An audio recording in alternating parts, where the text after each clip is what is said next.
دوسرا مسئلہ حضور اکرم صلی اللہ علیہ وسلم کو خواب میں دیکھنے کا بتایا گیا کہ حضور اکرم صلی اللہ علیہ وسلم نے فرمایا کہ من رعانی فی المنام فقد رعانی فإن الشیطان لا یتمثل فی صورتی۔ حضور اکرم صلی اللہ علیہ وسلم نے فرمایا کہ اگر کسی آدمی نے مجھے خواب میں دیکھا تو اس نے حقیقت ہی میں حقیقی اعتبار سے اس نے مجھے ہی کو خواب میں دیکھا،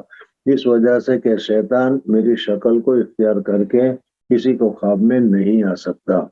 یہاں پر حضور اکرم صلی اللہ علیہ وسلم کو خواب میں دیکھنے کے متعلق صحابہ کرام رضوان اللہ تعالی علیہ مجمعین کے زمانے میں بھی صحابہ کرام رضوان اللہ تعالی علیہ مجمعین میں سے کوئی اگر خواب میں دیکھتا تھا تو ان سے پوچھتے تھے کہ حضور اکرم صلی اللہ علیہ وسلم کا حلیہ کیا ہے، اور اسی حلیے کے مطابق بتاتے تھے تو کہتے تھے کہ ٹھیک ہے آپ نے حضور اکرم صلی اللہ علیہ وسلم کو خواب میں دیکھا۔ لیکن خواب میں دیکھنا یہ دیکھنے والے کی صلاحیت اور دیکھنے والے کی کیفیت کے اوپر دار و مدار رکھتا ہے۔ اگر کوئی آدمی بہت ہی زیادہ متقی ہے، پرہیزگار ہے تو اور دیندار ہے تو اس صورت میں حضور اکرم صلی اللہ علیہ وسلم کو اپنی حالت میں اصلی حالت میں دیکھے گا، اور اگر اپنے دین میں، اپنے ایمان میں، اپنے تقوی میں، اپنے عمل میں کوئی کوتاہی ہے تو پھر اس صورت میں وہ دیکھے گا تو حضور اکرم صلی اللہ علیہ وسلم کو، لیکن دیکھنے کی جو کیفیت ہوگی اس کیفیت کے اندر میں فرق ہوگا۔ حضرت شیخ نور اللہ مرکزہ اس کی مثال اس طریقے سے بیان فرمایا کرتے تھے کہ اسٹیل یا کوئی برتن ہو یا کوئی اسٹیل ہو، اس میں اگر کوئی آدمی دیکھے تو اپنا منہ لمبا نظر آئے گا، اگر اس کو چوڑا کر کے دیکھے تو اپنا منہ چوڑا نظر آئے گا۔ تو اس میں منہ لمبا یا چوڑا نہیں ہے، لیکن وہ دیکھنے والے کی آنکھوں کا اثر ہے کہ وہ اس طریقے سے دیکھتا ہے۔ یا دوسرے لفظوں میں سمجھو تو اگر کسی آدمی نے گرین کی کاچ کا چشمہ پہنا ہوا ہے تو اس کو ہر چیز گرین نظر آئے گی، لال پہنا ہوا ہے تو ہر چیز اس کو لال نظر آئے گی، تو یہ اس کے دیکھنے کا اثر ہے۔ تو اسی طریقے سے حضور اکرم صلی اللہ علیہ وسلم کو جو آدمی خواب میں دیکھے گا، پہلی بات تو یہ ہے کہ جو آدمی حضور اکرم صلی اللہ علیہ وسلم کو خواب میں دیکھے گا وہ حضور اکرم صلی اللہ علیہ وسلم ہی کو دیکھتا ہے۔ اللہ تبارک و تعالیٰ نے فرشتے کو، اللہ تبارک و تعالیٰ نے شیطان کو یہ صلاحیت اور یہ استعداد نہیں دی کہ وہ حضور اکرم صلی اللہ علیہ وسلم کی شکل اور صورت اختیار کر کے آ کر تم کو کہے کہ میں رسول ہوں۔ دیکھو یہاں ایک بہت ہی باریک بات ہے کہ شیطان خواب میں آ کر اللہ تبارک و تعالیٰ کی کیا ہے صورت یا شکل اختیار کر کے وہ یہ تو کہہ سکتا ہے کہ میں خدا ہوں، لیکن حضور اکرم صلی اللہ علیہ وسلم کی شکل اختیار کر کے آ کر یہ نہیں بتا سکتا کہ میں رسول ہوں صلی اللہ علیہ وسلم۔ وجہ اس کی ظاہر ہے کہ حضور اکرم صلی اللہ علیہ وسلم سراپا ہدایت ہی ہدایت ہے اور شیطان سراپا ضلالت ہی دلالت ہے۔ اس وجہ سے اس دلال کو، اس کمینے کو، اس گمراہ کو اللہ تبارک و تعالیٰ نے ہدایت کا کوئی بھی کیا ہے شمع، ہدایت کا کوئی بھی جوز اس کو عطا نہیں فرمایا ہے۔ اس وجہ سے وہ ہدایت یا ہدایت والے کی شکل کو اختیار نہیں کر سکتا، بخلاف اللہ تبارک و تعالیٰ کے کہ اللہ تبارک و تعالیٰ ہادی اور مضل دونوں ہیں۔ ہدایت دینے کا کام بھی اللہ تبارک و تعالیٰ فرماتے ہیں اور کسی کو کیا ہے گمراہ کرنے کا کام بھی اللہ تبارک و تعالیٰ کی طرف سے ہوتا ہے۔ اس وجہ سے اگر شیطان دلالت کی صفت کی وجہ سے اگر وہ کسی کو خواب میں آ کر یہ کہے کہ میں خدا ہوں تو یہ ممکن ہے، یہ ہو سکتا ہے۔ حضرت شیخ عبد القادر جیلانی رحمۃ اللہ تعالیٰ علیہ کا واقعہ مشہور ہے کہ حضرت شیخ عبد القادر جیلانی رحمۃ اللہ تعالیٰ علیہ نے ایک مرتبہ مکاشفے میں یا خواب میں دیکھا کہ بہت ہی زیادہ نورانیت ہے، اور اس نورانیت میں سے آواز آئی کہ عبد القادر میں تیرا خدا ہوں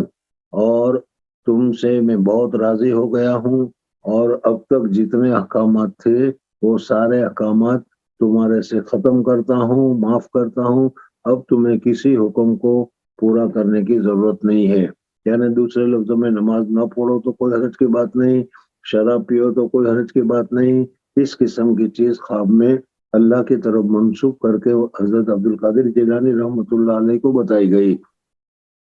حضرت شیخ عبد القادر جیلانی رحمۃ اللہ تعالیٰ علیہ اللہ تبارک و تعالیٰ کے بہت ہی زیادہ محبوب اور مقرب لوگوں میں تھے. اس وجہ سے انہوں نے سوچا کہ دیکھو حضور اکرم صلی اللہ علیہ وسلم دنیا میں تشریف لیا ہے. حضور اکرم صلی اللہ علیہ وسلم کے بعد اب قیامت تک کوئی دوسرا رسول اور کوئی دوسرا نبی آنے والا نہیں ہے. اور جو احکامات حضور اکرم صلی اللہ علیہ وسلم نے بیان کر دیے، شراب پینا حرام ہے، نماز چھوڑنا گناہ کبیرہ ہے، اس کو بدلنے والا کوئی نہیں ہے، کوئی اس احکام کو بدل نہیں سکتا. اس وجہ سے اب یہ جو کہہ رہے ہیں کہ تمہارے پر نماز نہیں ہے، تمہارے پر سب ناجائز چیزوں کو بھی ہم نے جائز قرار دے دیا، حلال قرار دے دیا، اس قسم کی چیزیں ہیں، یہ خواب اللہ کی طرف سے نہیں ہو سکتا.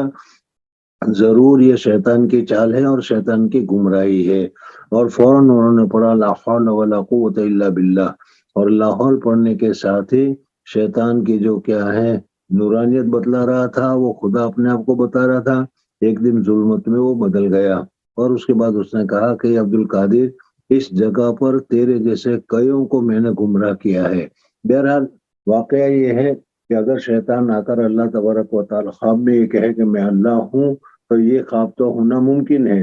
لیکن حضور اکرم صلی اللہ علیہ وسلم کی شکل میں وہ نہیں آ سکتا. اس وجہ سے اگر کوئی آدمی خواب میں دیکھے اور یہ اسے بتایا جائے یا یہ وہ سمجھے کہ یہ حضور اکرم صلی اللہ علیہ وسلم ہے تو پھر وہ خواب سچا ہے اور حضور اکرم صلی اللہ علیہ وسلم ہی کو اس نے خواب میں دیکھا ہے. لیکن کیفیت کے اعتبار سے اگر فرق ہو تو ہمارے دین کے اعتبار سے، تقوی کے اعتبار سے اور عمل کے اعتبار سے یا دل کے صفائی کے اعتبار سے جو فرق ہوگا اس فرق کے اعتبار سے ہوگا.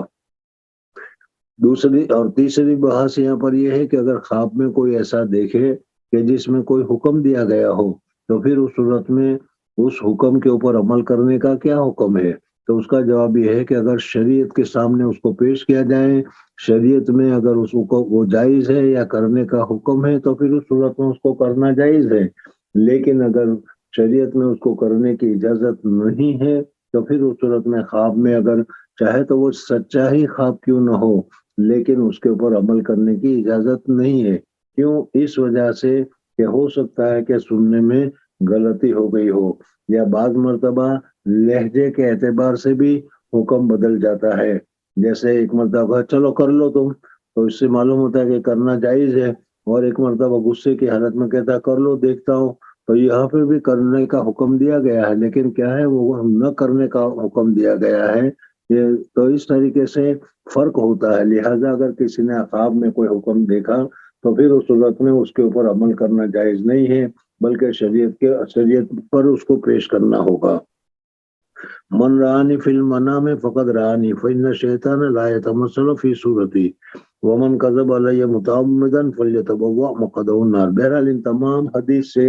یہ معلوم ہوا کہ حضور اکرم صلی اللہ علیہ وسلم کی طرف کسی بات کو منسوخ کرنا جب تک پورا یقین نہ ہو وہاں تک جائز نہیں ہے. اور اگر ذرا سا شبہ ہو یا کہا ہے کسی طریقے سے اگر حضور صلی اللہ علیہ وسلم کی طرف کسی بات کو منسوخ کر دیا گیا تو چونکہ اس میں صرف جھوٹ ہی نہیں ہے بلکہ شریعت میں کمی بیشی ہونے کا بھی احتمال ہے، شریعت میں زیادتی کا بھی احتمال ہے، اس وجہ سے یہ کیا ہے اس کو منع قرار دیا گیا ہے اور اس کو فل تبوا مقعدہ النار سے ذکر کیا گیا ہے. جی